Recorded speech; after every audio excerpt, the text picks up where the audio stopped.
El tutorial de hoy es... Y hoy estaremos haciendo esta balaca que es súper fácil de hacer. Necesitas pocos materiales, lo harás súper rápido y lo mejor lo podrás utilizar en este regreso a clases. Así que vamos a colocarnos manos a la obra.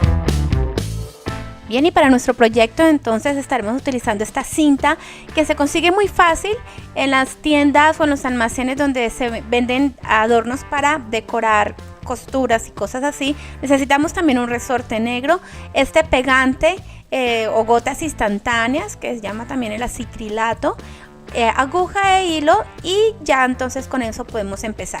Lo primero que necesitamos es tomar la medida de nuestra cabeza para saber entonces cómo vamos a dividir las partes. Aquí tengo la medida de mi cinta que mide 26 centímetros de largo.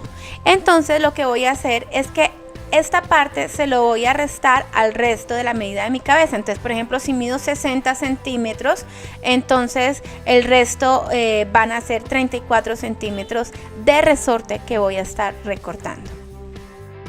Ya teniendo las dos medidas recortadas, lo que voy a hacer es comenzar a armar mi balaca, diadema, resorte.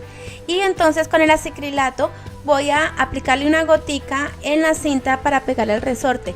Esto va a ser solamente para que me sostenga mientras tanto, porque yo tengo que terminarlo de afirmar con la aguja y el hilo, porque al estarlo usando entonces se nos va a estar zafando muy fácilmente si lo dejamos solamente con el pegante. Bien, y entonces lo que voy a hacer es que voy a pegar los dos extremos de la cinta al resorte para que estén firmes y pueda manipularlos después. Los voy a aplicar la gotica, dejarlos secar un ratico. Luego voy a recortar entonces un pedazo del resorte, más o menos unos 4 centímetros, para poder añadir a este empate entre las dos cintas. Voy a colocar un poquitico de pegante para que se me pegue el resorte y que también sea más fácil después reafirmar con el hilo. El hilo lo vamos a utilizar del mismo color del resorte. Bien, en esta parte entonces vamos a trabajarlo con paciencia. Vamos a empezar a unir la parte de arriba. Tratamos de meter la aguja primero por la parte de adentro para que el nudo nos quede escondido y simplemente empezamos a unir hacia un lado y hacia el otro.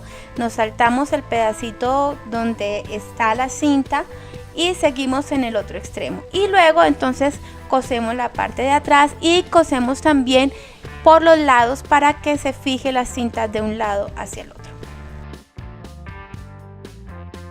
Bien, y entonces así simplemente también lo hacemos en los dos extremos y queda terminada nuestra balaca. Es súper fácil de hacer, no es sino cortar y pegar las partes. Puedes escoger y hacer los diseños que tú quieras, porque en las tiendas de manualidades o en las tiendas de adornos vas a encontrar muchas de estas cintas, muchos diseños, así que puedes variar y hacer uno para cada día. Bien, espero que te haya gustado este video, espero que le des un like, que dejes un buen comentario, que me digas si quieres hacer más ideas de accesorios o qué otros videos te encantaría estar viendo en este canal. Y nos vemos en el próximo tutorial.